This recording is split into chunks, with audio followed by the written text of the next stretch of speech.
Greetings and salutation, folks.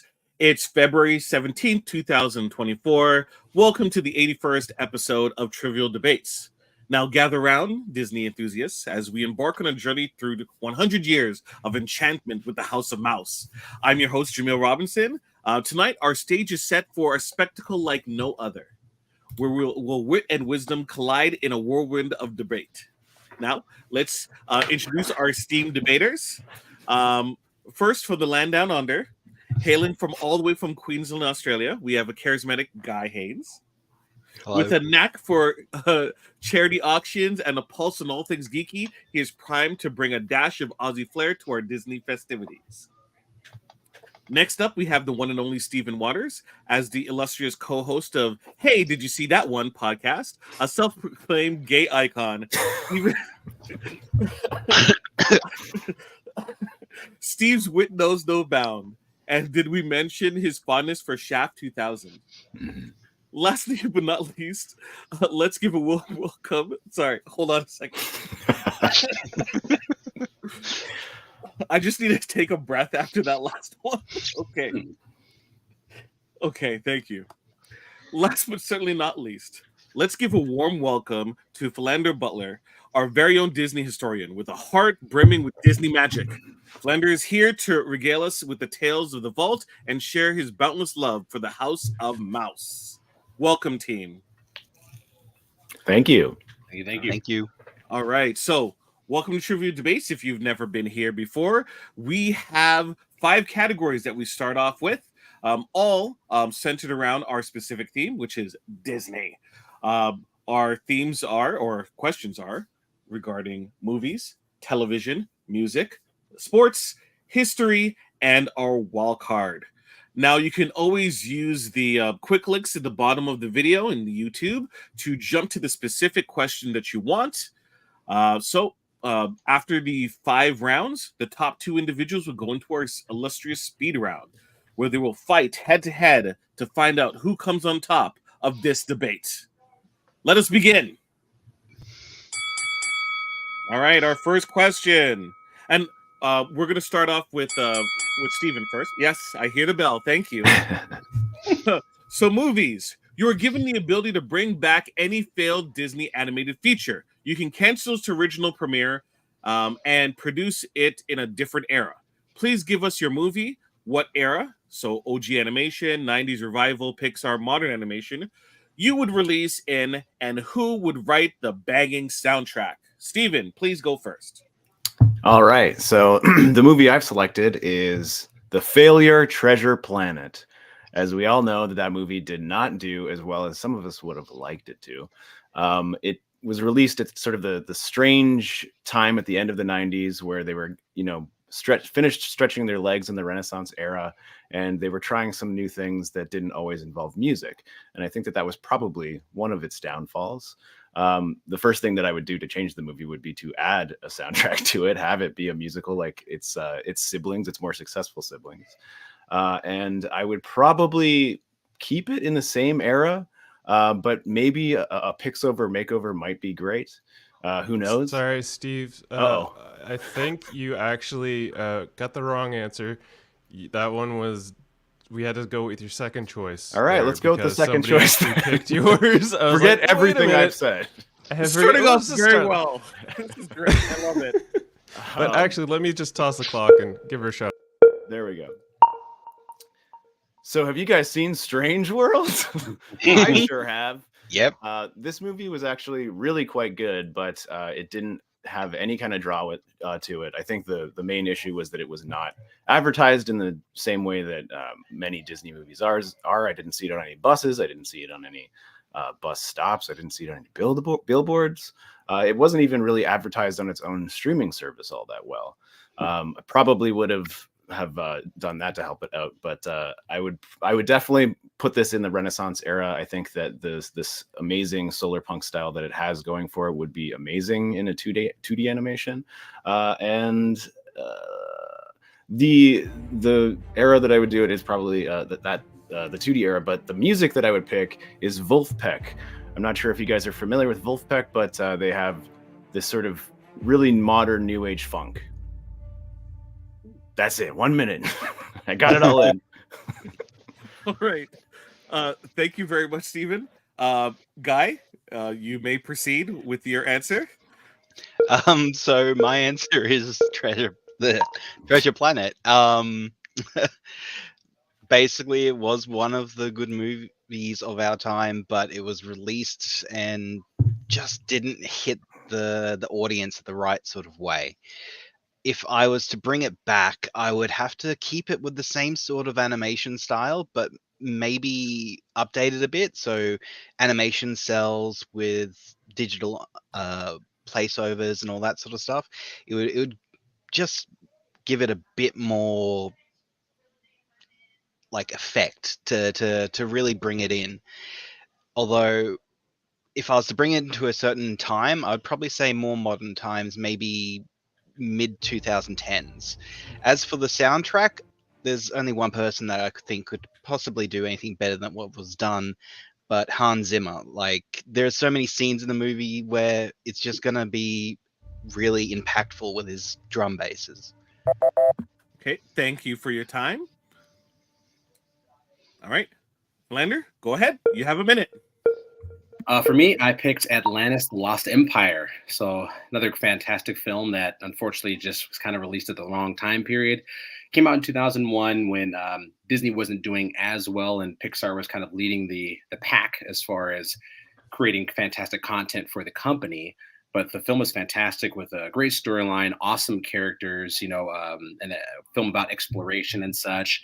And I would probably take it out of that era because I think part of the reason that it ended up not doing so well is based off the fact that Pixar was kind of running at the show at the moment, and they were creating very unique films and stories based off of different types of different things. And I would probably take it out of the time period that was in and probably put it in a more modern times and give it a little bit more of a computer animation flair. And the person I would have do the soundtrack would be Ludwig Göransson, because he has showed a lot of excellent talent in playing in a lot of different mediums, and I feel that he would be able to add to this quite well.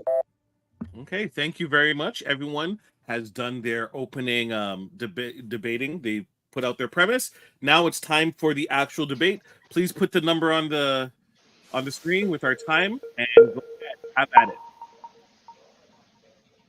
Who in their right mind would ever pick Treasure Planet? I don't know. Oh yeah, it's an out there pick, but I think it's honestly one that it could, with a more modern sort of audience, just hit all the right spots.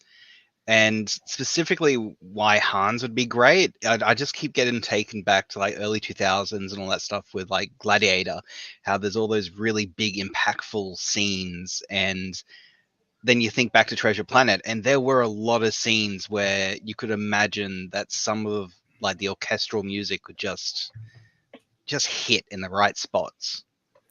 I think that all three of us have picked movies that are kind of similar in their visual tone and the creativity behind it.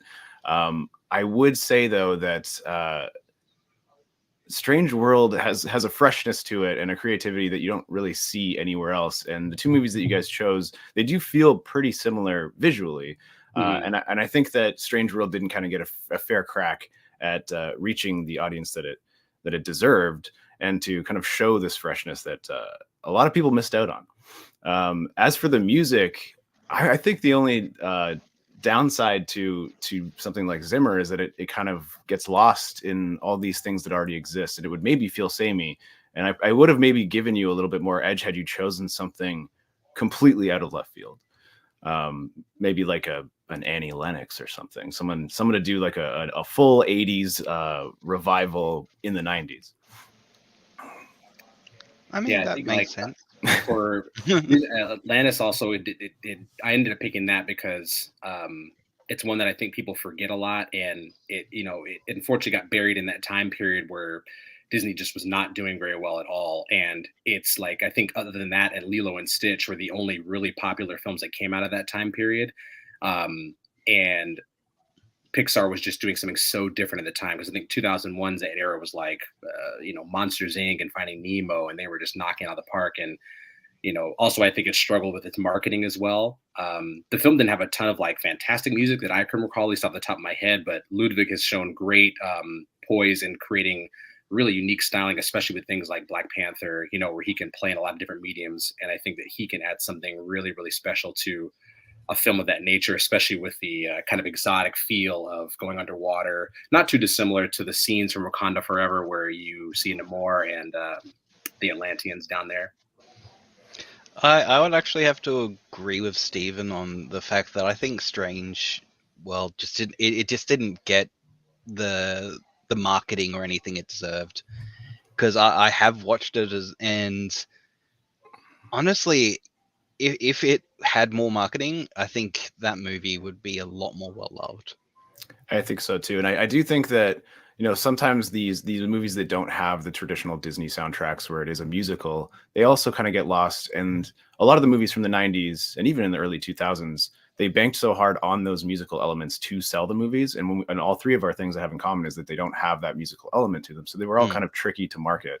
But I think that the other two did have a pretty massive marketing push. I remember there being McDonald's tie-ins for both of these things, but Strange World, nothing. And also that funky soundtrack would have been amazing. Come on, give Wolfpack a chance. Let them have a Disney project. I'm telling you, it would be amazing. I personally can't say I've heard the music, but you would love it. From Jamil's reaction, I could understand that they're quite good. Mm-hmm. Okay, so Murphy, bear with me. I think that we need 30 more seconds. You all are very nice individuals, and it seems like no one wanted to step on each other's toes. So they're all good movies. I know they're all good. You can't but why is your idea better than the others? Is what I need to hear. I think that my idea is better because Strange World is an important movie. It did get buried. It didn't have a great soundtrack, and I think that more people need to see it because it's an important film. It's one of the first Disney products that has a full gay character that is right head front and center and is the main character. Something that can't be said for any other Disney project. I'm really passionate about this movie, and I really think that it deserves to have a second chance. I honestly think my one was the stronger idea for the main fact that it was something ahead of its time, combining both digital and cell animations at the same time. Giving it more of a soundtrack, more, not so much musical, would just better music in general would make it a 1,000 times better. And honestly, bringing it forward just a little, just that like 10 years would honestly make it more appreciated and loved. And in saying that, it is very appreciated and loved nowadays. But if you just drag it forward that little bit more, I reckon it would be a contender to be up there. Yeah, I feel the same for mine because it has to get out of that space where Disney was struggling. Pixar was they were firing on all cylinders at that point. And Atlantis is nice because you get that fantastic group setting where I think Disney thrives in making a lot of fantastic side characters. You get Milo and Kita, who are an incredible love story, but also a fantastic group of characters that, if you look back at a lot of Disney's classic animation, you get fantastic, sidekicks that go along with it. And I think just the time period broke it down too much. Okay, thank you very much. You all are still too nice. I like how everyone was waiting for each other's turn. I'm going to tell you now, Atlantis is not the right story because the main fact is that she is a cradle robber. Where's all this fire guy from before? I think was missing. Look, 10,000 years to young 20, mid-20s? Like, come on. Okay, so after much deliberation, so first off, all of you picked fine movies, and it was actually very difficult to pick out which one. Nothing really stood out more than the other based upon your choices. Now, based upon the debate, it is going to be Stephen wins the point. Great job, everyone. All right. Also, both those movies rock, and I agree with both of you. Yes. Folks, if you're joining this podcast and you haven't seen any of these three movies, please check them out. They're fine movies. You might be stumbling upon your new favorite movie. All right. Okay. So let's go on to our next section, our next category, which is TV. Disney Plus isn't the success executives were hoping it would be. Now, what would you do to make it a success? We're going to start off with Guy, then Philander, then Steven will be rounding it off.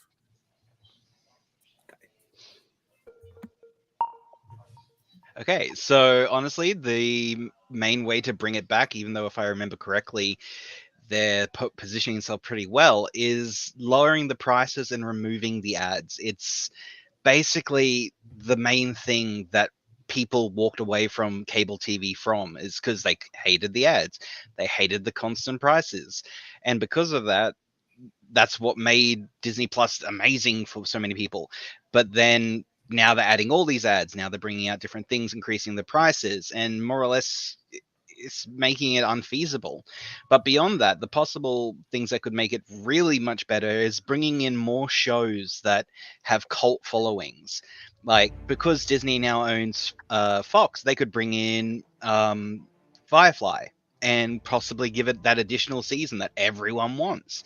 They could cater to a smaller audience of more dedicated hardcore fans. All right. Thank you, Guy. We'll move on to Philander. Go ahead. For me, mine is a little bit of the opposite. I think they need to actively raise the price. For a long time, it's just not making actual money. You know, they started with a low price point because the content was not nearly as deep as other ones, and they leaned heavily on their classic films and the stuff that they've been around for a long time. But I think it's taken them too long to raise the price. Like, I would have already raised it, you know, at least $1 or so out of that first year, but it's sat at that very low entry price for, I think, far too long. And that leads to the point where, you know, you have a lot of content that costs a lot of money, but it's just kind of going into a black hole. They're not actually making any money. So I think you need to edge it up, because the content that we're producing is big stuff that I think people need to, that will actually pay for. And then I think you need to get other large streaming events. You have to give people big reasons to watch. Like, the things that do the most well are things like The Mandalorian and Loki and WandaVision. Like, you need an event. Or Disney, of course, just recently spending, I think it was $75 million on getting Taylor Swift to go to Disney Plus. You need big reasons for people to tune in. If it's some small little shows, it's not going to say pull in the audience. Thank you very much. And moving on to Steven to round out the category. All right, so I think one of the major issues with Disney right out of the gate was that they didn't have access to their entire library right away. They own so many projects, and they have owned so many projects for such a long time. But that original opening that we got, it was like walking into an empty museum, and there were things here and there, but they had all these deals that had already, you know, been going on with other streaming services that was essentially locking away some of their own projects that we didn't have access to for over a year after people were already subscribing. I think that having access to all of those projects is something that would have immediately had people jumping at subscribing. I also think that a wider variety of shows outside of the MCU and Star Wars, as much as we love those universes, there's tons of other things that they have to be able to take risks on, and, you know, stuff that they have access to. Ooh, okay. I ran out of time. So thank you, everyone, with your opening debates. Let's get into the actual fisticuffs. Proceed. All right. For me, I went with specifically the price raise, because the stuff that they're producing costs so much money. Like, if we get the quality that we expect from these movies to be on there, they can't keep lowering the price for it, because that's the big hole that we're in. I don't think it's been profitable since it started. So, like, their money has got to get made somewhere. Either going to lessen the quality of the shows by dropping the amount for it, or it's got to go up at some point. I think the early entry price was $7.99, which is great for like the first year, but you got to go up after that. Like, I don't think you're necessarily incorrect with that, but I do think that if you're going to raise the price, that there has to be quality there, and there has to be promise of more projects to come, things that are interesting. So what I was going to say before I ended before was, those projects that they have access to, and taking risks on proven people, writers and talent to lead projects, things like the Chippendale movie that came out not too long ago. It was quite good, and it came out of almost nowhere. There was not a lot of hype around it, but it's a proven character that they have access to, and talented individuals that are leading those projects. And they need to do more stuff like that in order to make a higher price point worthwhile. And without that, you're not going to get people wanting to pay. So, ironically, on the fact of the price point increase and making it profitable, literally coming this week, they did announce that this last season they are increasing on the profitable margins because they cut down on the amount. They have brought in more money, and that's great. But now we're in the point of, what are they going to bring out? What are they going to produce more of that's going to keep the people there? And that's why it's becoming an issue of, they have access to all these IPs across multiple different networks and contriving things now. How are they going to keep those people? How are they going to bring in more people with this increased price rate at the moment? And that's why they've really got to start using what they have, because if they don't, people are just going to drop it again, and they're going to get into the exact same situation where they're going to price themselves out of the market. I think that people are also just fatigued with Marvel and Star Wars, and they like to see other stuff available to them. And, obviously prices are going to go up. There's too many streaming services to compete with right now, and they're all raising their prices. They're all getting rid of password sharing. They're all adding advertising. That's not a thing that's going to be new or strange to any of us come a year from now.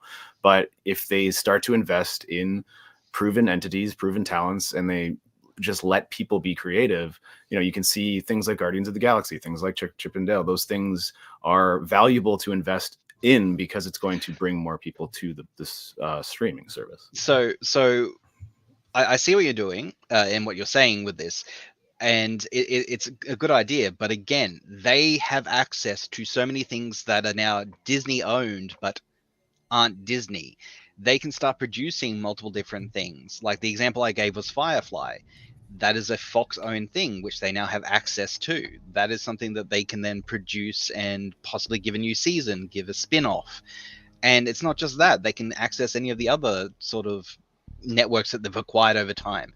So as much as it's a Disney service, now they can expand on that through more different types of things. Yeah, it'll be challenging to find out whether or not the extra things they could reach out for that are not necessarily Star Wars or Marvel are super profitable. Like, they have taken some chances in the past, and it's hard to know whether or not the audience will be there. And I think at this point, at where they're at, it's like understandably challenging for them to like make that decision to like, do we invest heavily into this thing? Because you create content that we believe has a built-in audience, and then that audience doesn't show up either because they're aged out of it, or maybe they have some kind of issue with the fact that they're making a sequel to it or remaking it altogether. So it is a challenge to decide if that's the thing to do. Okay, thank you very much, all three of you, for your debate. Were we a little meaner that time? There was more aggression. I do feel that partway through this argument that everyone more or less came to a baseline agreement, even though it wasn't necessarily vocalized, because it was never really questioned or argued after it was kind of detailed. And that was Phil's point about raising prices. And we never really saw that really come back again as being knocked down. And the conversations and debates that came from it were interesting, mind you, and there was a lot of back and forth, but that key point was never really knocked. So I'm going to give the point to Phil Lander. Great job. Fair.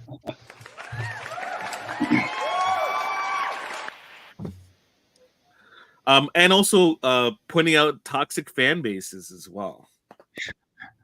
Pointing that out. Okay. Let's move on to our next subject. Music. AKA the banger question. What Disney film should receive a Broadway adaptation, and which part of the movie would you have the Broadway composer write a new song for the show? The example when crafting this uh, idea was Encanto, Bruno's Tower, Bruno Your Room is the worst. Sorry, Guy, you are starting first. Oh, sorry, Phil, you were starting first. Sorry. Apologies. Go That's ahead. okay. Minute. The film that I would love to see a Broadway for is another film that sort of unfortunately got buried in the time period that I think a lot of people have love for is Meet the Robinsons. That is a film that has a wonderful story and a great cast, and also a very huge amount of characters that you could build a lot of fantastic music around. Wilbur and Lewis and the adventure that they go on, and the actual Robinson family leads itself to a lot of really, really great I think musical moments, especially as all of them are connected in separate or different ways. Or even the villain bowler hat guy, who has his story is pretty rough, from being a kid and having his life change dramatically in a certain way, would have a really great Broadway production could be designed around all of them, especially the last part of the film where you see the culmination of the storytelling that ends with Wilbur actually being, how he's connected with the family. I think would work really great for the stage, and it's one that people wouldn't necessarily think of first. Okay. Thank you, Philander. Stephen, your minute begins now. So I chose the movie The Incredibles, a pretty, well-known Pixar movie from, most of our sort of later childhoods, I think. But the moment that I picked in the movie or the song that I decided to imaginary write was Fly Home Buddy, which is a line said by Mr. Incredible to the villain Syndrome when they are in the beginning movie when he's telling the kid to go home. But the way that I would want this to happen is, it's while Syndrome is being revealed to be the villain, it's kind of doing this flashbacky thing to him as a kid. And the Fly Home Buddy line is the sort of bombastic song. And it's being explained by Syndrome with flashbacks of a kid at the same time. And I just think it would be really, really beautiful. And I'll get into the style of that song during the debate aspect of this, I think. Okay, you concede your time. Yes. I appreciate that a lot. I'm a big fan of that. If anyone's seen this before, Guy, your minute starts. We gotta put back the time. Your time starts now. So my choice would have to be Lilo and Stitch, because it's my favorite movie and I love Stitch. But beyond that, with the upgraded amount of Imagineering that they've done with the puppeting from like the Frozen musicals and stuff, I could just imagine that you would see like a Stitch running around on stage controlled by another person, but then two people in massive Jumba and Gantu suits just, interacting. It would be amazing. And as for songs, there's so many that you could possibly do. Like it's crazy, but I had to narrow it down to two, and one of them would be called Job Hunt, and it would be constantly around Lilo's sister trying to constantly get a job and then they messing it up. And the other one, which I personally think would be amazing, one would be Stitch, and it would be called The Red One. I love how you had enough time to leave that dramatic pause at the end. All right, debaters, enjoy. Have at it. So basically, I'm putting forward this really hard because we've seen how well Imagineering in the past has done puppets in the entire musical aspect. It's such a good fit. I just recently was on the Disney Wonder and I watched the Frozen musical, and the puppeteering with the Olaf was hands down just so well done. And I could imagine the same sort of thing being done with a Stitch puppet. But then recently in the parks, they've also had a life-size suit made of the Hulk. And you could do the exact same thing with someone dressed up as Guntu running around on the stage. Well, I'll just It springboard right off writes that. itself. Mr. Incredible as well. Mr. Incredible, a big giant Hulk suit. You've sold it for me, my friend. Yeah, but you say Mr. Incredible he's big, but he, from the sounds of your musical, he would need a lot more. I think the musical will be focused more around Buddy. And just if you know about The Incredibles, you've got this amazing brass band lounge music that plays throughout the entirety of the movie. And I think it'd be extremely fun to take that style music and have it performed by almost sort of like a Foo Fighters-esque rock band mixed with this operatic sort of like Phantom of the Opera dramatic swells of the revelation of this villain to being the child. You know, we don't necessarily have to follow the movies beat by beat. And we have So even though your musical is called The Incredibles, it's not The Incredibles, it's the Buddy musical. It's about the villain. Yeah, so we're using The Incredibles as a storytelling element to tell the story of this villain, you know, the villain of Buddy. I end up going with Incredibles. I like the ones that you both picked. The reason I went with Meet the Robinsons is that strong ending of Keep Moving Forward, which ties a lot back to Walt Disney. Obviously, they show his quote at the end of the film, which is very powerful and speaks to the that aspect of not stopping and keep moving forward and making changes to your future.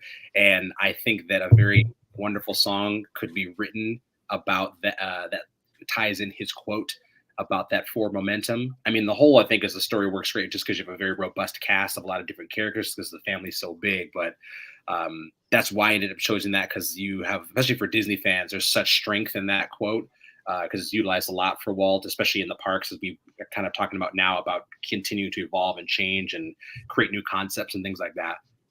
But don't you think the Meet the Robinsons is, like, as much as it's loved by a large amount of people, don't you think it might be a bit too far out left for something like this? I only bring it up because I know of its existence and I've seen parts of it, but I don't think I've ever actually fully watched it. You know, it would definitely, it would 100% be a far out left field, but tying back to, you know, I think the last argument we said about, you know, taking chances, like you have great stories. It's just sometimes you have to find a way to put them back out there, and a stage production I think would be an easy way to do it. It doesn't have to necessarily be something massive like a Broadway New York, but how you mentioned on the cruise line, that's a pretty solid way to debut something without having a massive budget. That's that may not be like a global touring thing, but something that lives squarely on a cruise ship or at the Hyperion, maybe at a Disney park, or, you know, on a stage show like that. Right. Sort of like what they did with Rogers. Mm-hmm.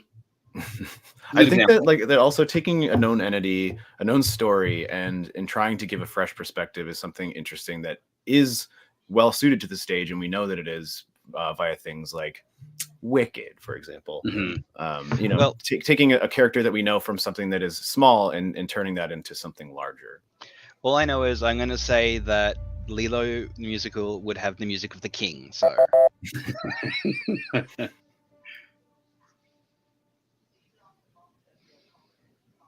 You are muted, Jamil.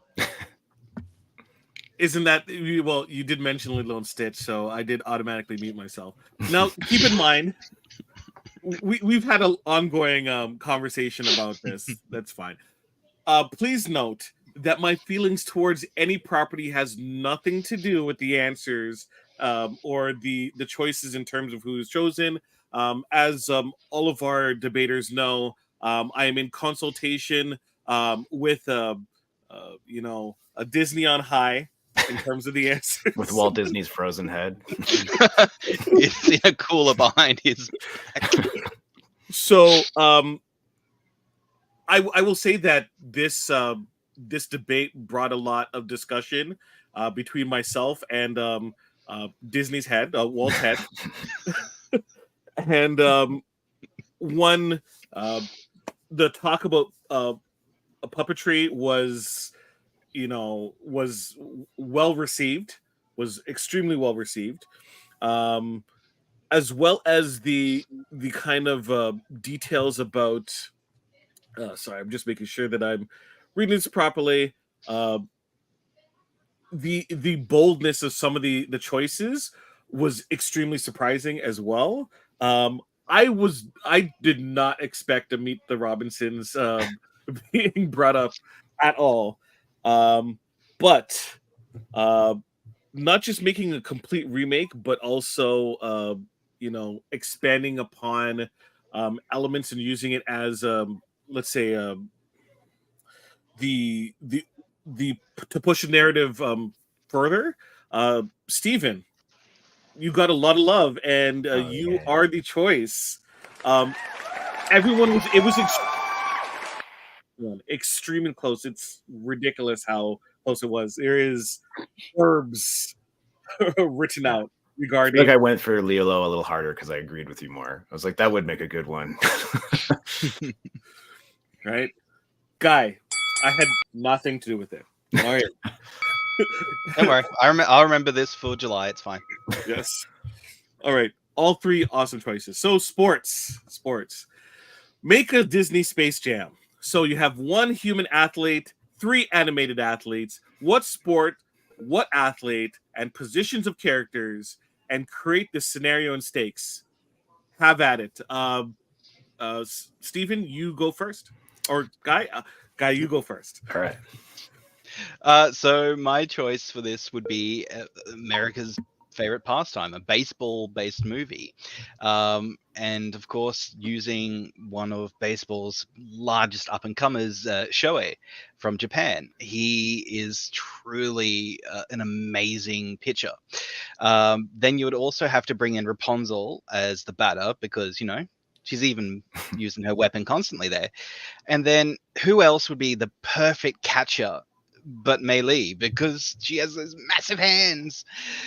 And then, well, who else could catch any ball flying out into the field than the best genie of them all?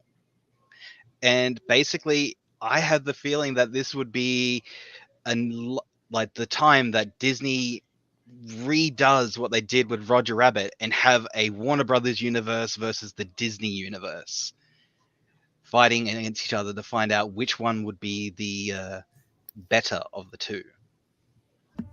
All right. Thank you, Guy. Great job.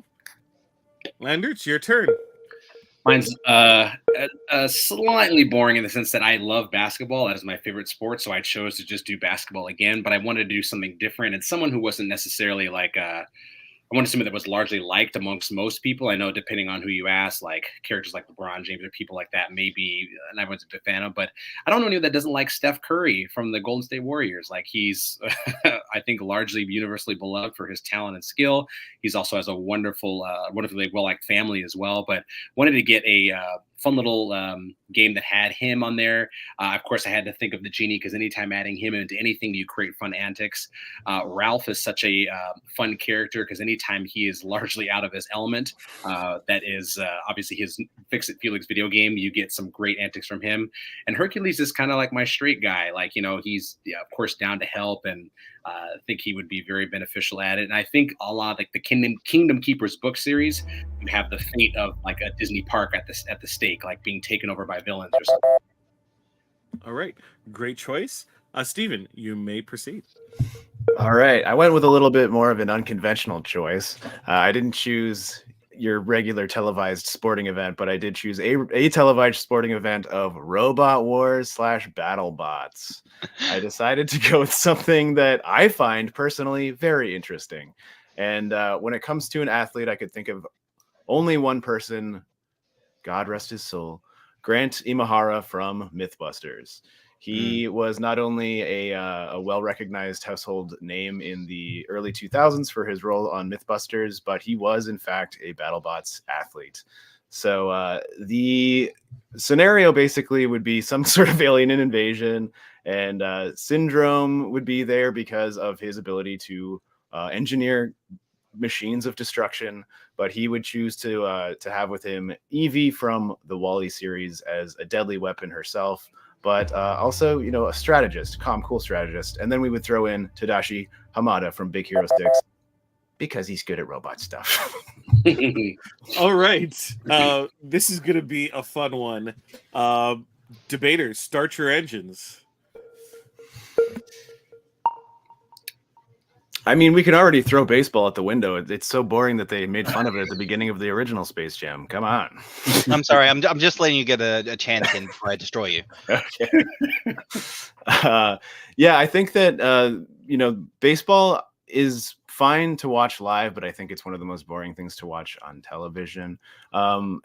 And most baseball movies, I don't really, I don't put a lot of time or effort into. And I think that a BattleBots would, satisfy the qualifications of this contest, but it would also be really interesting to watch robots fight each other. See, as much as I agree with you, because BattleBots is an amazing show, I have watched it before, and we even had it down here in Australia for a while. Gotta really disagree with you that it's not a sport. It's not recognized as a sport internationally, and as per the question, it had to be a sport. So I'm sorry. I will say your choice of having Grant Imahara was amazing. He was a great guy. I had the chance to meet him when he came out to Australia because we had him as a guest at a convention. We'll say the name of the robot's Eve. Right. Eva, if you're Wally. Eva. Yeah. But I'm just going to say that the baseball movie has to win on this main fact that it has so many great jokes that you could write into it. Like the Warner Brothers team could even bring back Michael Jordan, but then he could be dressed up in his baseball gear because of his amazing, great baseball career that he had afterwards. Just saying. But yeah, it writes itself. It could also be the ultimate showdown between the two massive animation houses in the world. It's good. Baseball, I like baseball as a choice, but it's like a slow sport though. I think you need something that's fast paced or something that's very, has a lot going on at a time. Baseball's fun to play. It's I agree with Steve. It's tough to watch. Even if you have really great characters, because I think the character choices are great, and Genie would add to that. But it's a slower sport. There's something to say about the BattleBots. It's very dynamic. Where basketball is a fast moving pace. Or if you did hockey, same thing where you get a lot of movement to it. That's basketball. I chose while it has been done before. I think if you make adjustments or dynamics, which is why I wanted to add in the stakes are for. A Kingdom Keeper style, the Magic Kingdom is being taken over, and you have to assemble a team to beat Disney villains. Maybe so that's play. We didn't get into who they'd be playing against or who they're fighting against, but I think it'd be fun to have those characters fighting against Disney villains on the opposite end. Whether it be robots or baseball, having them go against them with the stakes of the parks. Well, see, I think now that I'm going to attack your athletes now. Then instead. At the end of the day, Grant Imahara is a television personality, and we know that he has acting chops, and we know that he would make the movie more entertaining than a couple of actual athletes trying to stumble their way through awkward dialogue with the charisma of an athlete, which is, not as good as Grant Imahara. Okay. Well, all I'm going to say on that fact is that you're actually probably a bit right there. I'll concede to that. I'm going to say that while you may be right with that, Steph Curry, you can bring his family into it. He has adorable kids that could play into it, a la how Michael Jordan's kids had actually a huge part in the original Space Jam about helping him get to the big game. He has two adorable kids that would fit well in this kind of animated, Who Framed Roger Rabbit style thing. So it's not necessarily just about the athlete, but the family. Who Framed Roger Rabbit? The idea of Warner Brothers versus Disney. There you go. It works again. Just saying. Okay, everyone. This was an interesting debate. So let's do a little bit of house cleaning. So first off, the debate on if BattleBots is considered a sport, yes or no. Steven, did we tell you that it wasn't allowed in this question, in this debate? No, in fact, I got a hearty LOL. So therefore, it is allowed, hence why it is recognized as a sport in this arena in trivial debates. Love the concept. Unfortunately, there wasn't that much you presented in terms of your defense. Your characters were fine and everything, but unfortunately, it wasn't in the cards, right? Secondly, it was an interesting debate between Guy and Philander. because it seems like both of you were taking turns uh, uh, agreeing with the other's points and helping and supporting the other's points. There were points where like Guy, seemed so far ahead, and then he's like, "Well, I concede in this regard," and then Flanders steps in and is like, "Oh no, the kids will help." I'm like, wait, what is going on? But overall, this is what happens when you get three nice people to be mean. What you're saying? I'm too mean for trivial debates when I'm on. Okay. I didn't say it. I guess I said it. The winner for this is Guy. Congratulations.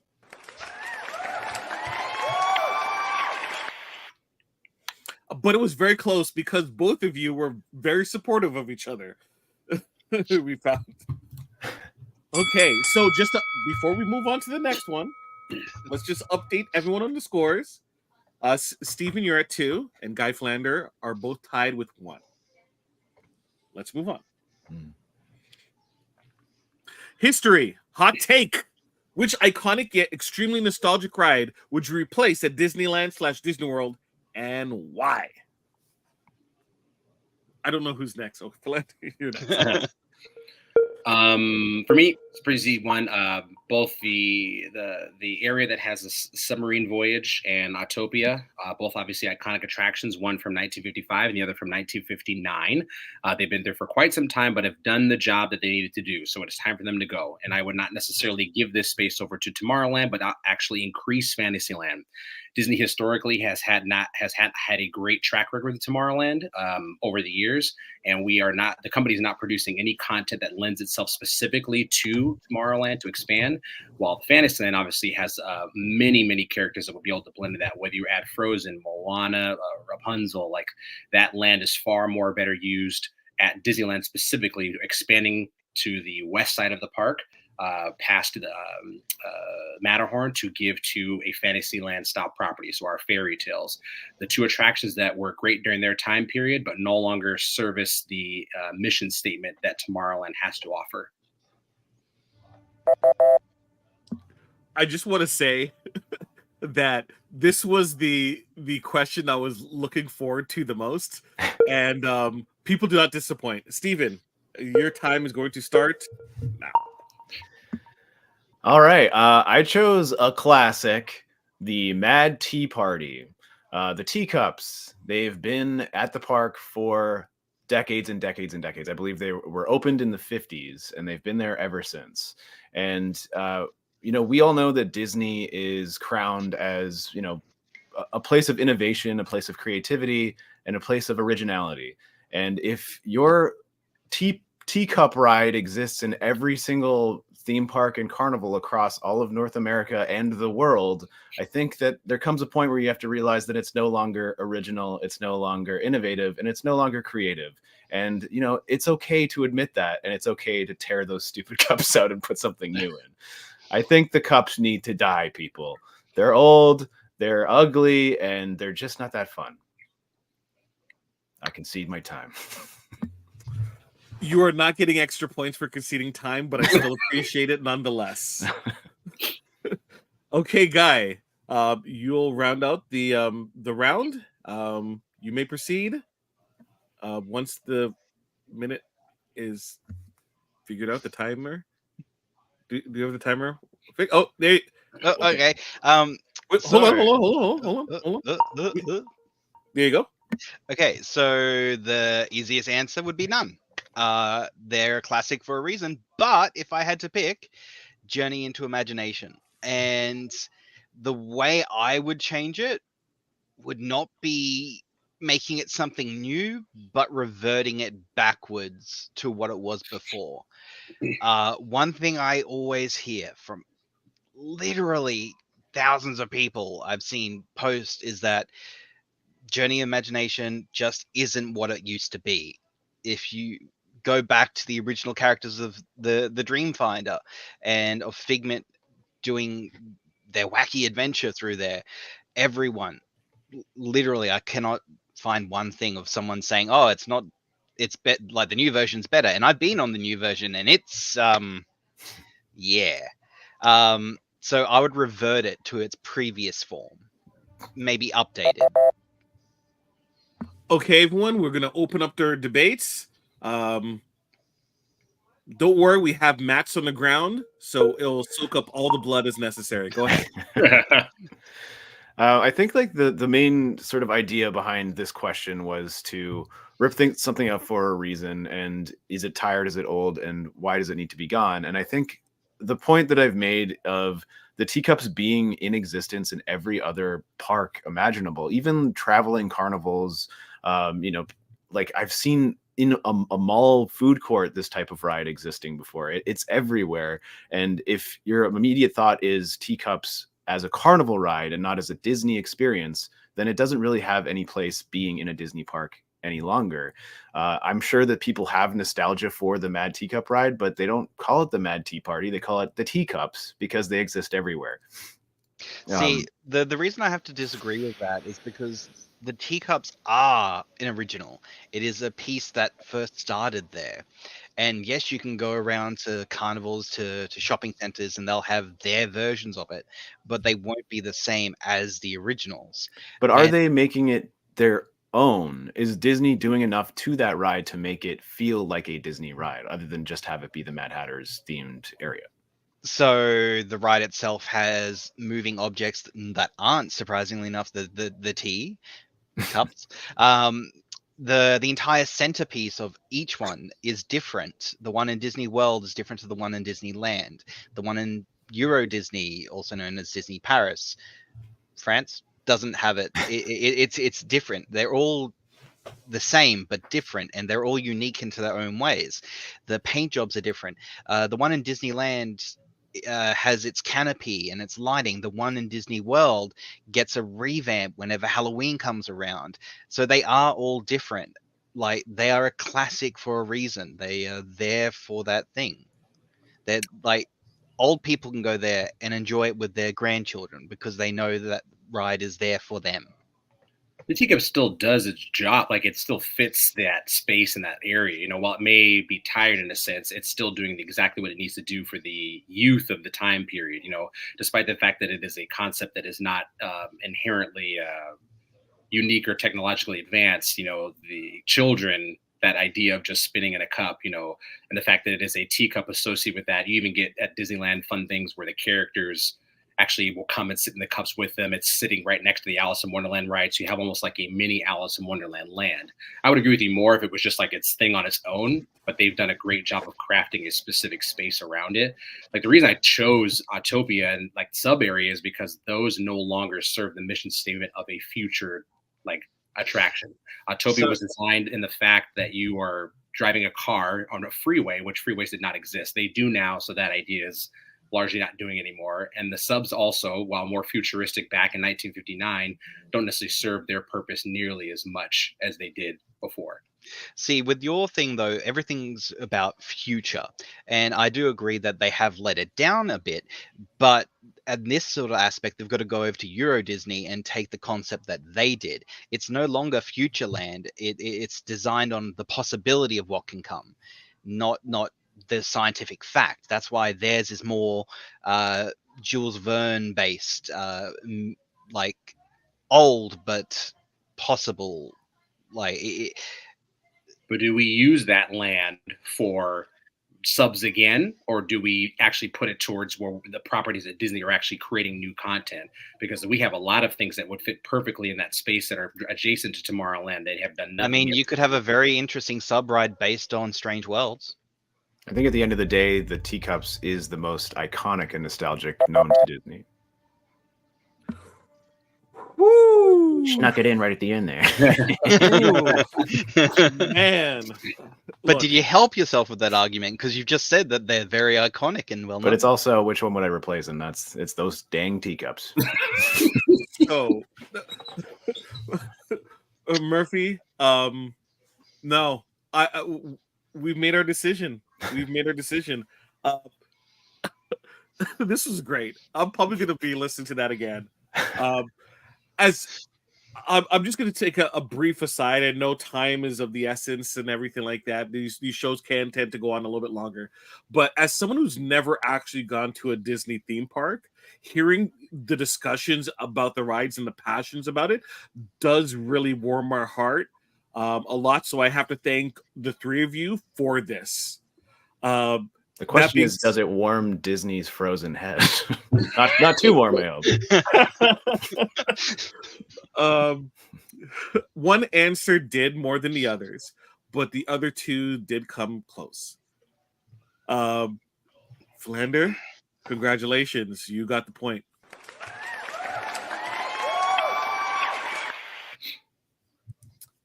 Don't blame me. Blame Walt.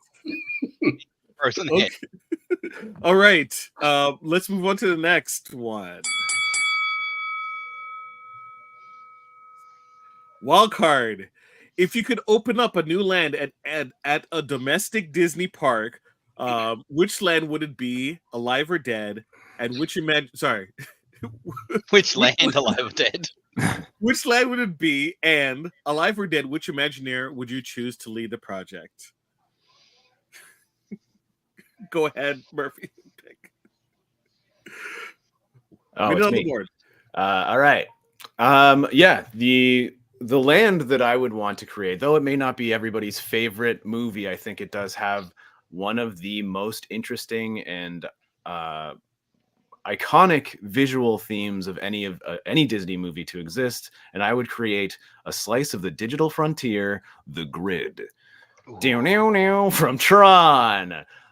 You'd enter a section of the park through Flynn's arcade, where everybody would be, individually particleized by like a light show of some sort. And, maybe you go underground, maybe you go into a large dome where everything would be completely dark. No actual sunlight would be hitting you. It would be all neon. And you would have, basically restaurants and rides, everything specific to this area of the park. They could potentially use some of their hologram technology developed by my choice for my Imagineer, Yale Gracie, who was behind most of the innovations with the Haunted Mansion holograms and that kind of stuff. Thank you very much, Steven. You're welcome. Hey, Guy.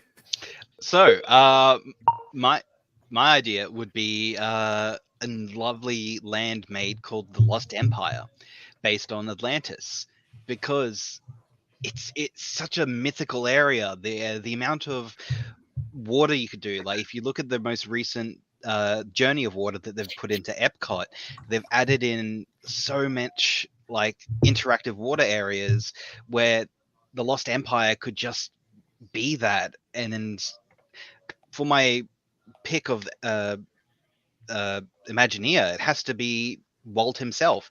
He was one of the Imagineers. He's the one which came with so many of the ideas. I would put a possible caveat on it, though, that if we brought him back to do it, he would be informed and given all the knowledge that our current world has. So he could work off that and not what he previously had. I secede my time. Warming my heart. Although that being said, I assume your version of Walt will include his head. Okay? Not in a bucket, no. Flander, you may proceed. Mine's an easy one. It is recreating the city of Wakanda from the Black Panther and having Imagineer Joe Rohde work on that. Joe Rohde's work on Animal Kingdom and the Africa section, as well as his work on Marvel, designing with Imagineers designing the Guardians of the Galaxy Mission Breakout attraction, makes him the perfect candidate for this. His work on the Africa section, as well as Pandora as well, leads itself to creating an incredible city and an African landscape. This land sells itself 1,000 times over because it's based off an incredible popular character and franchise. So you have a built-in audience. The merchandise associated with Black Panther is fantastic. Food associated as well that you could sell within this land. An attraction that's an easy one, involving not only the Dora Milaje but the Black Panther himself, and the just creating an African landscape. Even something that's missing currently at Epcot could use something akin to this, and those two are perfect together. Wowee! Another great one. Uh, time on the board. Have at it. So there was a short-lived time in the 90s where Eisner had Disney nights where it would be nighttime, and it was basically the park was open to adults, and I think that Tron does kind of lean more towards an adult audience than a very young audience, and something like this could be installed into almost every area of the park, and as soon as the sun goes down, certain areas of the park could be turned into a Tron attraction. And it could be geared towards that swash of guests that are maybe looking for something a little bit more adult oriented, and that could kind of fill that void. As for Yale Gracie, I think that he would bring, if he had available to him then the technology that we have today, the innovations that he could make would be absolutely mind-blowing. The things that he was able to do with the limited technology of his era is already mind-blowing, and all of it is still in the park to this day in some capacity. It would just be really interesting to see him tackle something like this. I like Tron. I love Tron. My only problem with it is that it's such a cult thing. Like Disney currently uses Tron as an aesthetic. Like they added Tron roller coasters, but there's a ton of people that just don't know what Tron is. They like the way that it looks. Like it lends itself aesthetically. It's gorgeous. It's beautiful. But I think like creating something so specific about like joining the grid, that may be lost on a lot of people that doesn't necessarily follow the movie. Not that they cannot create something like that, but it's an easier go at a property that lends itself specifically to what people are very familiar with. The reason I chose Wakanda is because even if you haven't seen that film, like it's easy to blend itself where you go into an African culture already on itself. Atlantis is also good, but are you creating a city underwater, or are you creating is there popularity, like we mentioned earlier, that's associated with investing in a land of that magnitude for? Well, it's easy enough. You make it so Atlantis has risen to the surface. You have a bridge connecting the worlds apart. The main thing I have an issue with the Black Panther one is that we already have so much of that already in Avengers Campus. Obviously not like the landscape of actually being Wakanda, but we already have the Dora Milaje running around. We already have the Black Panther meeting people. And then we look at the Tron thing, and as much as I love Tron, it is an amazing movie for its time, and I even like Legacy. I can't help but currently look at what's happened in Florida with the new coaster. It's put there. They've tried to put theming around it. It just doesn't work. They've tried to make food for it. It just doesn't work. And now the coaster is rusty. You're telling me the Tron burgers aren't selling? What the heck? Yeah. Like the gigantic tofu balls too. They aren't particularly loved. And it seems like it could be a great thing, but for some reason they just don't have the right people on it. And I don't know if Earl would, like, even given the most modern information that he could work with, I just don't think he could be someone that would have that sort of foresight to really build on Tron. Like, what more can you build on a digital universe? The good thing about Avengers Campus is that it lends itself to being open-ended. So currently the only Black Panther in there is just Dora Milaje and Black Panther. They could very easily be removed out and have new heroes placed in there. So I'm not worried about the fact that they're there, but that's the only way that they are there at all. You can slide in new heroes and create something specifically separate Wakanda-wise elsewhere. And having the technology of Wakanda mixed in with the actual tribal elements of an African country lends itself not only to the technology you get from Tron per se a little bit, but also just African culture with food, merchandise, and just Black Panther suits, masks. I really don't like that question because I liked both of theirs. Ref, a World Mine, give me one more minute. I want one more minute of it. I'm sorry. I want one more minute. You got one more minute. I want to hear why. Right. I think that when it comes down to it, at the end of the day, both of your answers already have existed or do exist in some capacity in the park. Show me. Well, I mean, just the Nautilus stuff, the things that we're talking about. Nautilus has no connection to it. But I'm talking about an underwater sort of world, Well, I didn't say about an underwater world. I said that Atlantis had ridden to the top of the world, and it's that I will agree to that. But what I'm saying is that there's absolutely nothing like the Tron aesthetic in the park to the capacity of what we're talking about, or the magnitude of what we're talking about, and the thought of how amazing that could be if you put the right people on it, and if you put the right amount of money towards it, you could create something that has never been seen before on the globe and will never be seen again. But they have put the money to it, and it's just not working. I think it's too much of a niche market, as big as it possibly is, and it sucks because it is good.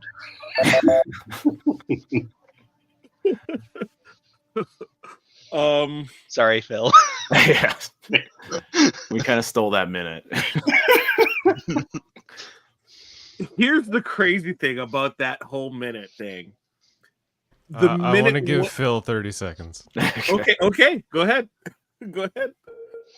To put it flat out, while those two ideas are great, I do not think Disney would invest in them at all. Like, they are looking for proven projects. The last 20 years of Disney innovation of the parks have all been based off of proven entities. That's why Cars Land, Pandora, Avengers Campus, Guardians of the Galaxy, I don't think they would invest in Atlantis or Tron. While great that they are, Black Panther is proven that money spent will 1000% come back. And having that technology of Wakanda with Joe Reddy's work on Animal Kingdom is a perfect blend. He already knows what he's doing, and the property's proven. Okay. So what I was saying before, thank you everyone for the debates, was the minute wasn't actually for Phil's benefit at all. It was actually for you two. And I was glad that both of you chimed in. Phil didn't really need to. Phil won that point. Waiting to see if there was going to be that last breath to kind of knock him out, and it never came. A lot of the times you were kind of arguing against each other.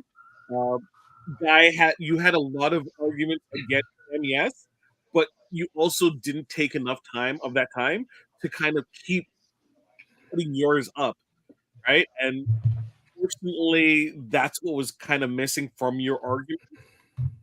So Bill got the point. Great job, team. This has been a fantastic episode. Phil, congratulations. You have 3 points. Steven, you have 2. Guy, you only have 1.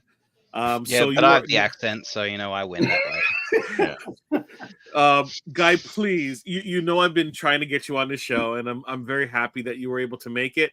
Do not be a stranger. I'll be looking to have you on again as a contestant, and maybe even possibly a host in the future. But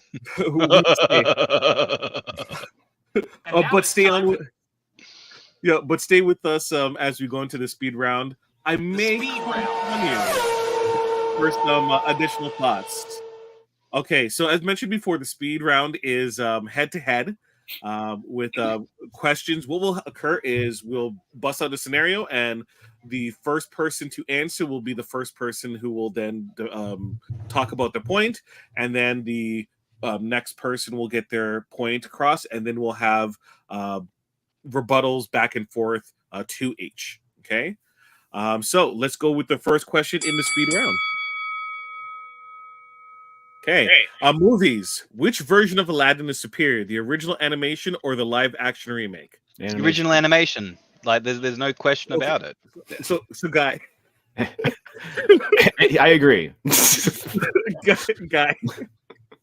I may call upon you for advice, but right now the speed round is against Phil versus Steven. Oh. I mean, he can answer for me if he wants. Okay, so I'm gonna have to ask a little honor among the two debaters. Who said what first? I mean, I said animation. I don't know if Phil said anything yet. I said animation too, but yeah, Steven said it first. Okay. Steven, please go first. You have 30 seconds. I mean, there's always going to be something said to commend something that came first and is beloved by so many people and has brought in so much money for Disney. And there are a few projects that have done it as well as Aladdin and will ever do it again. The live action remakes in general just can never really encapsulate the magic of hand-drawn animation. It's never going to work, no matter how many crazy camera tricks you do and how much CGI you throw at it. It's not going to be the same. Okay. Live action. The live action of Aladdin is not nearly superior to that, but I will say that there is opportunity to do something different. I do like that in the live action Aladdin, they tried different things. Jasmine is a bit more of a character in the live action version than she is in the animation. Nothing against the animated version, but there's a bit more to it. And I believe wholeheartedly that the live action Cinderella is way better than the animated one. And that is a hot topic that I bring up to people all the time, but that one did it far better than its original counterpart. Okay. Stephen, rebuttal? We're talking about Aladdin over here. Aladdin, the animated movie, is 100% going to always be better than no matter what version they try and make with that particular project. It's too good for them to improve upon, and adding things into it is not necessarily the way to go. Yeah. Sir, Phil, your rebuttal? No, that version of Aladdin cannot be taken away. There are too many very specific things in it. You have the music team, you have John Williams, that kind of stuff just cannot be created. That was a lightning in a bottle film with the people involved, and that one should not have been touched. Okay, so I'm not going to get to the next round of rebuttals because you kind of conceded the point. Yeah, everyone is just you also adding to my success in this question. Okay, so brief timeout. Lie to me. It's okay if you lie to me. Okay, in this debate it the best. All right. So Stephen, you get the point. We'll move on to the next question. Okay, it's now 3-3. All right. Next question. What canceled a Disney project should be given new life and made again? This, just to clarify, this isn't just based upon TV. We didn't have a TV question, so we just made one in general. So it could be around movies, but you're debating which project is better. Willow. Okay, go first, and Phil, you can think of your answer in the meantime.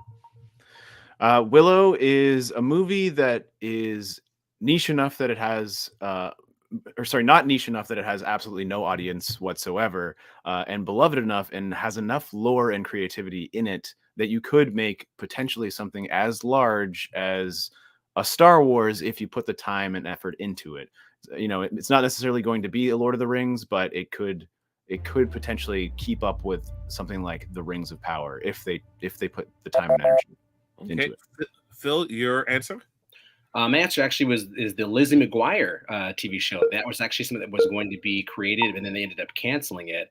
But the Lizzie McGuire show that was going to be created would have been perfect. You have not only the character growing up and that generation that grew up with her, but now you have this her children and her family. You get to have this great relationship dynamic there, and how she's grown over time. But then also you get the budding, you get the people that grew up with her, and then the children now. So you get a nice creativity or the bonding between the two, and a female-led TV show. A rebuttal, Stephen. So Lizzie McGuire, I'm not familiar enough with it to kind of like come at your throat, but if I had to talk about Willow some more, I would say that, you know, Lego sequels have been proven to do the job, and if you give them the chance, then they can continuously to. Okay, Phil, rebuttal. I love Willow, but I think it may be too niche at this point. Over time, like, I was excited to see it come back, but I was not surprised that it didn't have a massive following anymore, because I think it's just too small. Like the following is too cult, like, for a big project. Stephen? I think that they missed the mark in terms of the tone of the original Willow, and also just the tone of high fantasy in general. They're trying to go the Marvel route where people are quippy and funny and everybody's got something goofy to say. That's not necessarily the thing that you want to do. It's okay to have those elements in there, but you know, you need to be able to respect high fantasy. Philander? that fantasy element now, I think it's such a it's so overpopulated now that I think Willow never stood a chance, like because of that cult part. Like you have so many things like Game of Thrones and all these things that Willow has now become such a small thing. Lizzie, I think, is important for a younger generation of girls growing up to see a strong female character. Okay. No. Phil, No. you get the point. Phil, you get the point. Guy, do you agree? You're muted. Oh, I wasn't actually speaking. I was just, pretending. I would sort of have to go with Phil on that.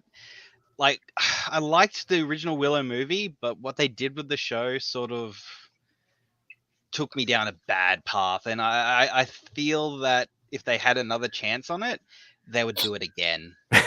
You're probably right. Yeah. Which is what Steven is advocating for as well. So give them a chance. Alrighty. On to the next question. Music. Out of the rumored Queen or fan favorite Powerline, which band should replace Aerosmith in the retirement of rocking roller coaster? Powerline. Okay, Phil, go first. Powerline, that's a no-brainer. I think we need to move away from using outside entities to run this. Like Queen, you get a specific group. Again, like we talked a little bit about Cult. Powerline is especially with the generation that is actually going to Disney parks now, like that's a no-brainer. The music is iconic. While you may theoretically need more music, so it's not just the exact same songs every single time, making like a blending of the two together. Queen, I think, is just too much of a specific time period that is not even necessarily going to those parks anymore. Steven?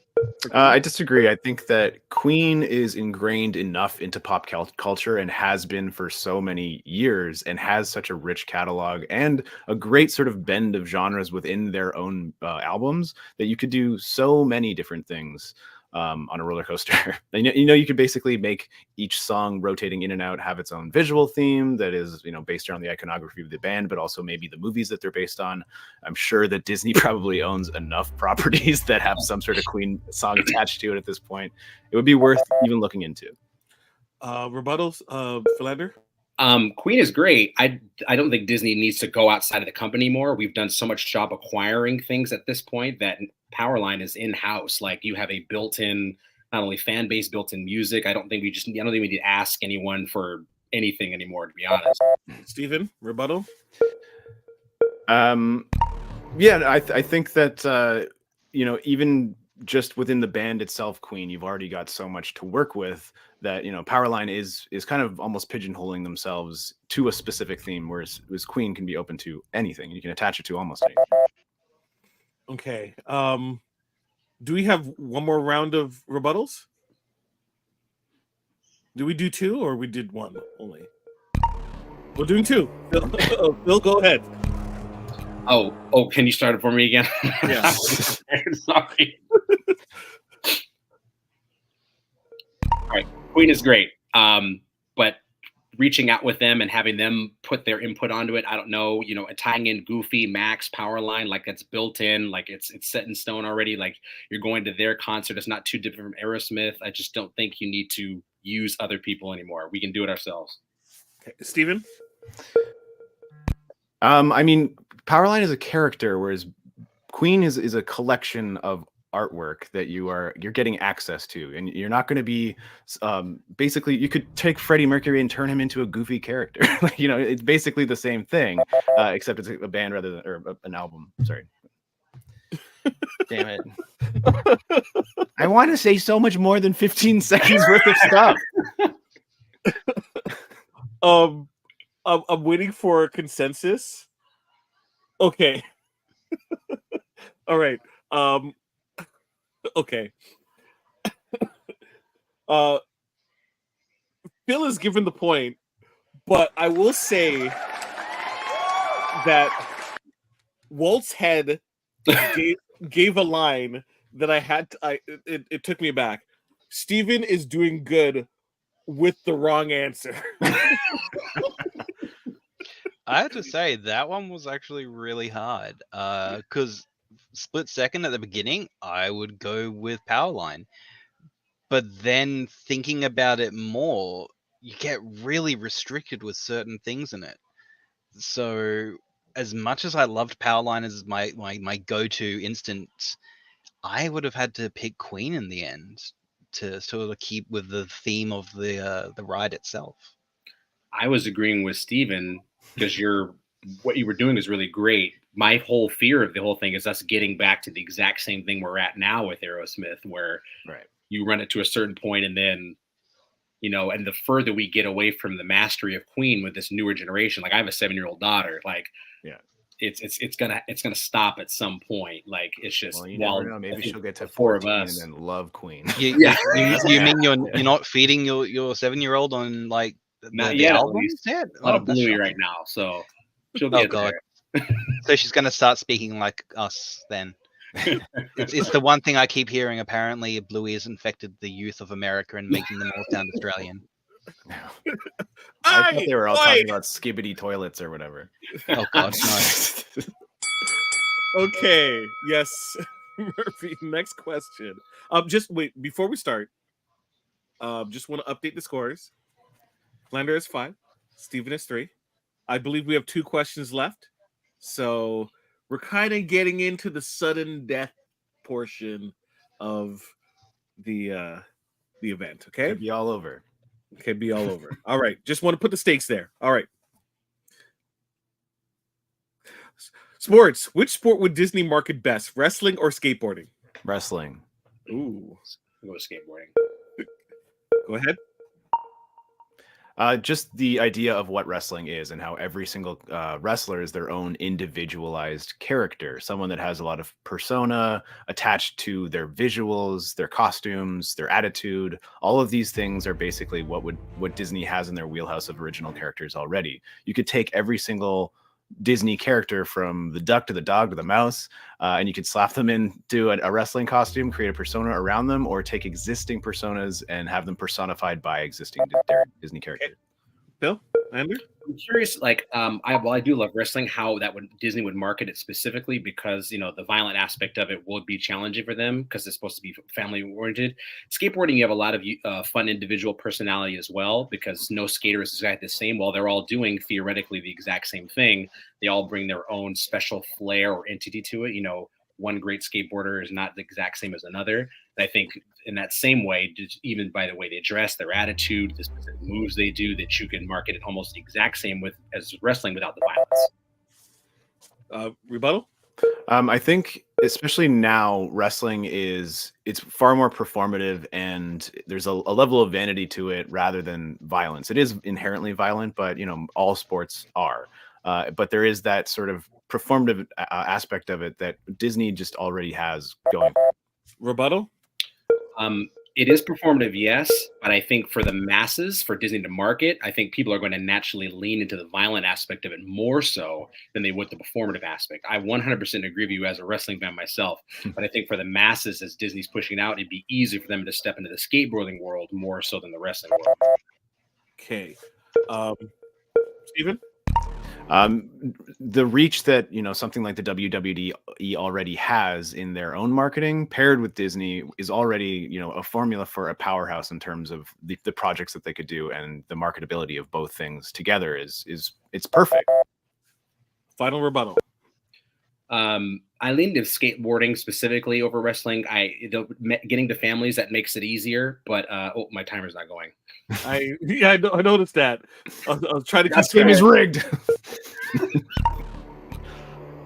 I stuck with skateboarding specifically because you get the lack of violence. You get kids that can jump, because my fear is obviously kids, or parents not wanting to do kids because of the wrestling moves and getting hurt. But skateboarding is easier with kids wanting to pick that up and getting those different unique personalities associated with it. Okay. Wow, this is close, and Walt is leaving it up to me more. That's how close it is. Does he speak through a series of blinks, or wondering? No shakes of the bin. Guy, any opinions on this? I'm listening to all people on this. It's interesting. One aspect I keep going back to is the Disney, not wanting to break the PG like the G market really with sports, and Steven said something interesting that all sports are inherently violent, but I don't believe I've ever seen a violent chess match or a violent badminton game personally, but. You're not watching the right chess matches, then, man. Actually, no. Now that you say that, I do remember that America does have boxing chess. But I sort of have to go with Steven on it. Like, wrestling seems like it could be more into their wheel space, and I flash back to like original sort of Disney, where the Fab Five were a bit more rowdy and stuff, and they would pretend to fight, sort of like how Bugs used to do it with Elmer in the Warner Brothers.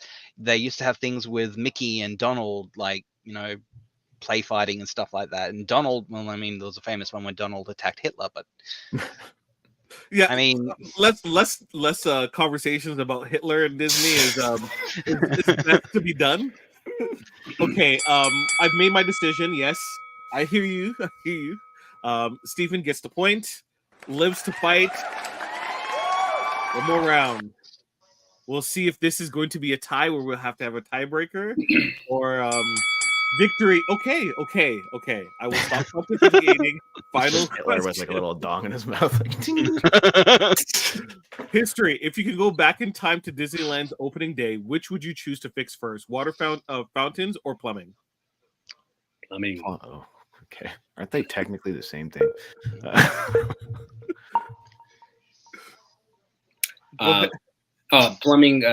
Plumbing is pretty simple. Like, people have there's a universal need for the restroom. While you can theoretically have other things to drink, you got to go to the bathroom, and that aspect of it is super important. Yes, they got flack for assuming that Walt wanted people to buy product as opposed to, but you got to go to the bathroom somewhere. So that's for me. Oh, Steven, go ahead. In a pinch, if there's an emergency, you can bring in portaloos and outhouses, things that can stave the issue of missing underground plumbing for toilets and things like that. Water fountains, on the other hand, when you have a theme park that's located in one of the hottest areas of North America, you're going to be dealing with dehydration, and having a bunch of people dehydrated and having nowhere to go to the washroom. I'd rather have them nice and hydrated and not sue us for death. Rebuttal, please. If you get to the point where Disneyland is opened and you find out this last minute, which they kind of did, if that's the case, then you comp water to people. I mean, I don't know what the ease is of pulling in porta potties and thousands of them at the last minute, but it's far easier to just give out bottles of water to people than to charter a bunch of porta. Rebuttal? When it comes down to it, life or death is going to trump being uncomfortable or having to leave to find somewhere else to go to the washroom. And I would rather have access to water in a time of need than a toilet. Okay. Rebuttal? While that is the case, the water is on hand, whether they buy it or give it away. But the one thing that'll be in every headline everywhere is that we had to go to the bathroom in the street on Main Street USA. So that will be in every newspaper, and they don't need that press. Extra. Rebuttal? I again, having people properly hydrated in a tropical environment is more important than just having to redirect them somewhere else to relieve them. Okay. So we kind of forgot. This is a really hard one to defend. Let me just tell you that right now. We kind of forgot that this question existed. So we feel for both of you regarding it. So unfortunately, for the record, I thought that was a weird question too. Yeah. Sorry, Steven. It's okay. I understand. It's hard. Oh my god. Oh my gosh. This was a great show. I cannot believe um, how well this episode did. So I thank all of you. I thank Guy. Thank you for being a part of it, Philander. Thank you, Steven. World Mind. Great job producing. Yeah. Congratulations, Phil, for winning. I just got to bring up an interesting fact with that water, the water one. I just always happen to think, you can always find a bush in Disneyland, and bottled water wasn't a thing until the 1970s. Mhm. Well, Guy, where were you? Oh, I was in the corner of shame. He was in the corner Behind the teacups. You hit well Put in it in the a corner, cup Shane for Guy. them. They get it in cups. No bottled water, but give them cups of water. Disneyland does that still now. But how would they have cups of water if the water fountains aren't working? I'm sure all the other water things wouldn't work. See, now it just spirals into like a whole like chicken across the road egg sort of questionnaire. So yeah, congratulations, Philander, for winning it. You shut out our other contestants, Stephen Waters and Guy. As the winner, is there anything you'd like to tell people where they could possibly locate your arts or what you do or how you share Disney? I share Disney on Instagram. It is my first name, Philander, and then the letter C, and then 85. And I love to talk about the obscure Disney, the Disney that usually isn't mentioned very often, the small, subtle details that make people appreciate the company and the place. Every Monday, I usually write obscure Disney history associated with the parks to deepen or strengthen the love that people have for that place that is beyond the simple stuff, and nothing against the simple stuff. Obviously, Disney theme parks are inherently fun. There's me. Obviously, Disney parks inherently are fun. The rides are great, the food is great, the shows are great, all that stuff is awesome. But the nitty gritty, the small stuff that makes you appreciate it as a work of art, as opposed to just a theme park. Amazing. Thank you so much for joining us and taking the time out of your schedule and day and all that to have some fun with us. Stephen Waters from Hey Did You See This One? Tell everyone where they can find you and your podcast. Yeah, so I do a podcast with my co-host Jason R. Phillips. It's called Hey Did You See This One? We stream live on Twitch every Thursday at 8 p.m. Eastern Time. You can find us on all basic social medias under that same name. I'm also an illustrator, always accepting commissions. So if you want to find me, I'm on Instagram at Boba Blackfly. I'm also at Waters Illust, as in like a shorthand for illustration. Fabulous. Thank you again for taking time to join us. Great answers. Really, it was fun to have you on. And Guy, would you like to let our adoring audience know where they can find your works and things? And thank you for joining us this early in the morning. Yes, thank you for joining us so early in the Australian morning for this. I'm in the future. I don't really have work things like that. I mean, I have my Instagram.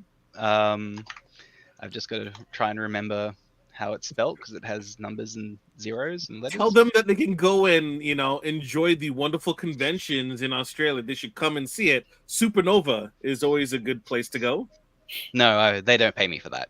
Okay. There's no paid advertising from Supernova for this episode. No, but it is a fun convention. I get to meet lovely people through it. Supernova.com.au. And if you want to find me, I'm on Instagram at redroo, Roo spelled R0O. Yes. Fabulous. Can't wait to see you, Guy, in the summer again. Oh, please don't remind me. Yes. Look, like the summer in California is not too bad. Your sun doesn't hurt, but like, I want to enjoy a winter for once, even though like 20 degrees is not that bad. It just rains in your winter. That's not real winter. I mean, I'm in the subtropics. It rains no matter what. All right. Worldmind, where can people find you? I mean, I'm just the producer. You guys can find me everywhere at WorldMind, Twitch, YouTube, Instagram. I make videos and photos, and I help produce podcasts like this and stuff. But I wanted to thank our host, Jameel Robinson, for taking the time to be the puppet to his Walt Disney's Geppetto. Jameel, where can people find your socials and stuff? Don't follow me on socials. It's a cesspool of complaining and whining. I'm trying to do better. Andre. It's a lot of Scott Pilgrim. It's a lot of Scott Pilgrim. You can find me on Instagram. That's curated pretty decently. So at Puffy Taco. It is not anything negative. It is a jazz song. That's where the name comes from. The Puffy Taco. Yeah, the Puffy Taco on Instagram. So yeah, I want to thank all of our guests and hosts. I'm going to wrap this up by just sort of giving a quick breakdown of our little United Federation of Podcasts. It's a federation of podcasts, if you will. We have all sorts of podcasts that we like to federate, including Live Long, a podcast, the Star Trek podcast, where we talk all things Star Trek, shows, movie reviews, deep dives, games, even first contact interviews. We had one with J.G. Hertzler not that long ago.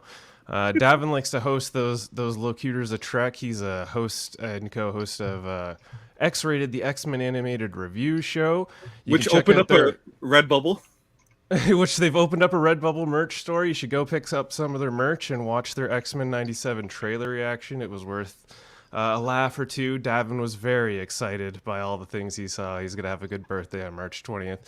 His co-host, Andre Mayette, is also the host of the Graphics History podcast, where they interview artists from all forms of artistic natures, mostly in comic books and stuff. He's getting a lot of great one-on-one interviews with some comic book artists.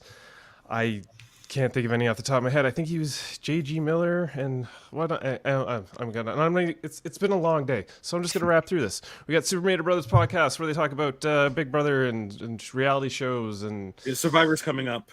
Survivors, and there's the Mary Made of Marvel Society. They talk about Marvels. We got Hold Up, the movie podcast, which I host with Davin, and we talk about 3 films with an overarching theme, and we butt heads often. We're gonna have Stephen Waters on there. We had Jameel on the last episode where we talked about musicals, and the next episode is gonna be about martial art films, where we're gonna be covering I can't remember the first one, but the other ones is Bloodsport and Kung Fu Hustle, and first one's a 66 film about drunken masters of some sort. So it's gonna be a good time. Why can't you remember that first movie, Murphy? Because he changed it at the last minute. We were supposed to watch. We were supposed to watch the Bruce Lee's Enter the Dragon, which I've never seen before. I've honestly never watched it. We were gonna watch it, and then he changes it to something at the last minute, and he's done this to me before, so that's what we're watching. We also got that's it. We also got Hellbound podcast with Michael Chan and Alex Blackburn, and Eamon on Track, where he likes to talk about music with a guest of his choice. That's our little federation. Those are the things. Yeah. We cover all sorts of things. If you got a niche, we probably got a podcast for it. So yeah, I want to thank everyone again for taking the time to be with us. Until next month, I don't know what the theme's going to be, but stay tuned and we'll figure it out. Watch Wish on Disney Plus. Yeah, do that. Watch, it's going to be good. Yes. Very surprisingly good movie. I agree. All right. Thank you so much.